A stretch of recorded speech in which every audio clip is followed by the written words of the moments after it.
Welcome to the Morning Swim Show for Monday, August 22nd, 2011. I'm your host, Jeff Cummings. Today in the Finis Monitor, we're proud to have with us Larry Day, who broke 2 Masters World Records at the recent U.S. Masters Long Course Nationals. Larry joins us in the Finis Monitor from Grand Blanc, Michigan.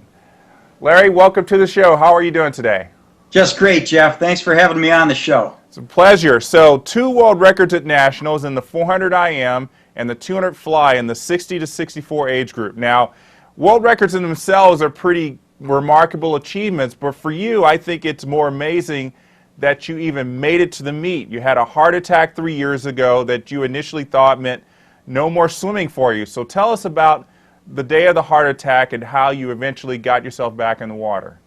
Well, I had been swimming all along, and I think sometimes we get a little egotistical and think we're bulletproof. I happened to fly into Salt Lake City, my wife and I did, the night before, which is, I think, roughly 7,000, maybe 7,500 feet above sea level. And that next morning, kind of itching to do some kind of swimming, I couldn't find a pool anywhere after talking to my friend, and I thought, well, I'll go out and run with my buddy. Well, I'm not a runner. And moreover, I wasn't acclimated to 7,500 feet above sea level.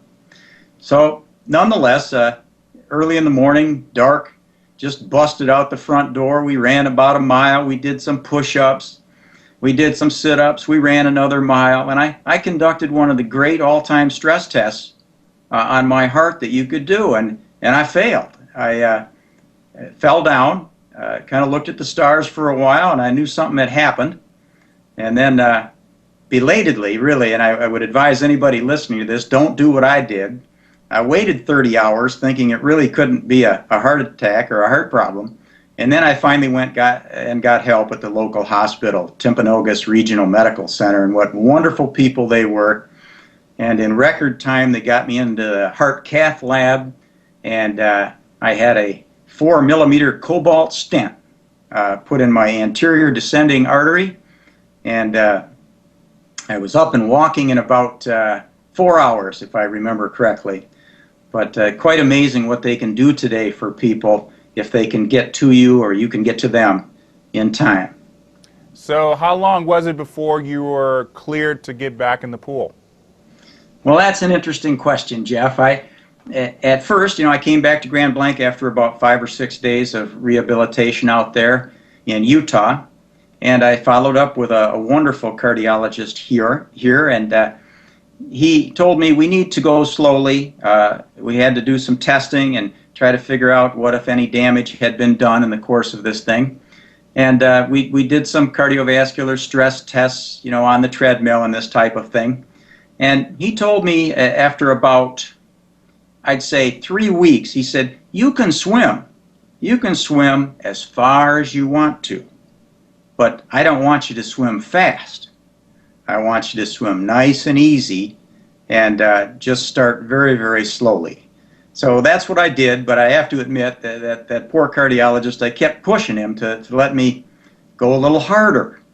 And finally, I think he got a little frustrated with me, and he sent me down to the head of cardiology at the University of Michigan. And I had the honor of being attended to by Bo Schembechler's old cardiologist who had kept Bo alive a long time, believe me. And we developed a friendship, and really, in a sense, he's kind of my medical coach. And he also told me that I could swim as long as I wanted to, but he really didn't want me to swim hard. And he didn't use this vocabulary, but my take on it was he did not want me holding my breath, doing sprinting, and doing what swimmers often call anaerobic type sets. So I did. I swam very long type aerobic sets, and in fact, as part of this regimen, I invented an underwater pace clock because I wanted to monitor very carefully as I swam long distances just how fast I was going, because I pretty much knew at a given rate per 100 yards what my heartbeat would be.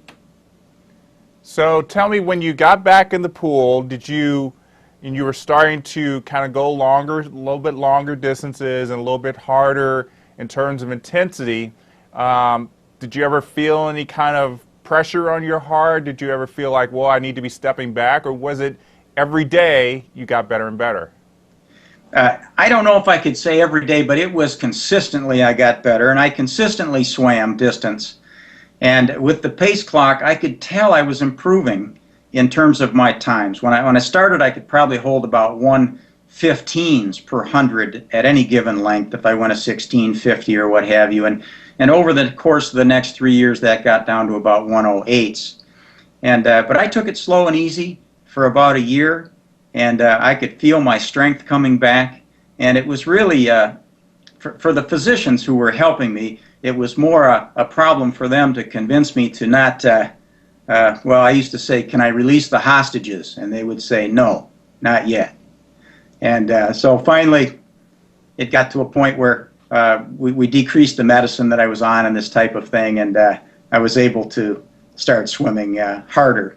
But I'll tell you, I chose events that were longer, like the 400 IM and the 200 fly, and I found ways to swim them and maintain an aerobic way to swim them. And really, as I look at it now, that's where I showed my greatest improvement in swimming, was in those kinds of races. Well, I got to tell you, Larry, as a sprinter, I don't ever see a 400 IM and 200 fly ever in the same sentence as the word aerobic. So I think you've really kind of opened some people's eyes that you could swim them aerobically. So tell me a little bit more about how you're able to do those races, quote unquote, aerobically. Well, first of all, I'm very fortunate for a number of reasons, but in that regard, I'm fortunate because I was kind of a one-trick pony as a kid. I was a butterflyer.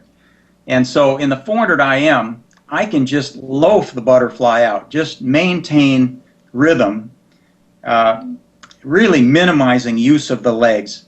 I almost use a one-beat kind of flick, if you will. I'm just barely flicking a kick to keep my hips and my legs up on top of the water and rolling over the water and feathering out at the end of the pull. Unlike when I was a young swimmer in the 60s, and we were taught to push hard all the way through on the butterfly and use our triceps for that last 4 or 5 inches of the pull or push, if you will. I don't know if that's even the technique that's recommended today, but I certainly don't do it. I try to swim the 200 butterfly and the 400 IM using the big muscles of the body, the pecs and the lats, and try not to overemphasize a full stroke all the way through. So I kind of scull out or feather out at the end. I breathe every stroke if I want to. If I feel the hips ever so slightly changing position and getting lower, then I might take one up, one down. But I stay aerobic, and I swim very comfortably and try to swim the race 3/4 or maybe even more in that fashion. And then on the way home, as the arms are fatiguing, I'll throw in the legs and try to have those bring me home. Did you expect to break these world records in the 200 fly and 400 IM? You know, it always seems a little arrogant for a person to say that they did, but I would say this. I would have been disappointed had I not broken the 200-meter butterfly record. I thought I could do that from things I had demonstrated to myself in practice. The 400 IM, that to me was a long shot. And I felt so good. I was able to go out slow in that butterfly and work my poorest strokes are the backstroke and the breaststroke. And so I was fresh for those and attacked those real rigorously. And then as I came home on the last length on the freestyle, I thought, I think I can do this. And I kicked it in and swam hard in. Of course, I kept breathing, though. I breathe every stroke because I really believe, for me, can't say for everybody that's 60 years old, but I think it's a good idea for somebody that's gone through an experience as I have, that you don't want to drive that tachometer into the red zone. You just want to stay aerobic, swim with air, and I think this way in terms of racing too. I don't really race anymore. If somebody wants to come by, I let them go, and then hope that I see them later at the end of the race. But I try to think more in terms of my own personal goals and how I'm going to swim a race than whatever the person next to me is doing. Well, you talked about the underwater pace clock that you use to help you with your training. We see the banner for it in the background there. How long did it take from conceiving the idea to getting it on the market? I have wanted one of these since I was a swimmer at the University of Michigan. I've always thought, why don't we have what runners have? You know, runners can look at their wristwatch, or they can see a pace clock maybe that's on the track or something. And I don't know about you, but I hate looking at a wristwatch when I'm swimming, say coming off a wall during the super streamline, and I lose my position in the water and everything. So I've always wanted this, and so this kind of brought that back. I said, you know, I want a way to monitor what I'm doing as I'm swimming, and it was kind of one of those things, if you got a bucket list, I said, you know, this is on my bucket list. I want to do this. So I started to design it and come up with the specifications. I talked to a lot of people about how big the digits would need to be. I talked to a lot of people about whether or not they wanted programming responsibilities in the clock, or if they just wanted a simple, keep it simple, stupid kind of thing. And that's what they told me. They said, we don't want to know what date it is. We don't want to push two buttons at the same time and come up with different modes. We want a clock on the bottom to synchronize with the wall clock on the wall. So I then struck up a relationship with an engineer and a team. I flew to Hong Kong and met with some people in Shenzhen, China, and we started the process of prototyping and went through about 3 or 4 prototypes spanning 2 years until we got a product that I felt did the job. And my coach, Gus Stager, I want to mention that Gus, my old coach from U of M, he had an idea about putting a lanyard on it so you could hang it from a lane line at the end of the pool if you wanted to. Most people use it on the bottom or on the deck when they're coming off the super streamline just before they break out, they see it. But I thought Gus had a great idea. I think he's 87 years old and he's still got a great mind. Well, that's obvious. That's very obvious. So when are we going to see you breaking world records again? Well, you know, I don't know about world records and that type of thing, but I sure have a great joy for the sport. I like being around the people that are associated with this sport. They have a, by and large, an attitude that they want to extend the quality of their lives, and swimming is one way they do that. And I just had so much fun at the Masters Nationals that whether I break records or not is really incidental. I just want to be part of this, and I appreciate the fact that a magazine like Swimming World would be interested in a story like this. I always wanted to be in Swimming World magazine when I was a kid, but I wasn't good enough. It's too bad you have to have a heart attack, you know, to finally make the cut. Yeah, well, I agree with that. Well, I know you were probably a great inspiration to a lot of people on the deck at Nationals, and I'm sure you'll continue to be an inspiration for people who see this, hear your story, and I can tell you I count myself as one of those. You know, Jeff, I want to share something with you. I got a wonderful letter from my cardiologist here about 2 months ago, and he said upon reading my most recent EKG, he said there was no evidence of prior infarct. And boy, that's just amazing to read something like that, that functionally there's no evidence of it. And I really attribute that to, well, being blessed and God helping me through this, and my family and my wife and my friends. But also, I think all the swimming is such a wonderful way to rehabilitate. And of course, you got to listen to your doctors and do what they tell you, because they know.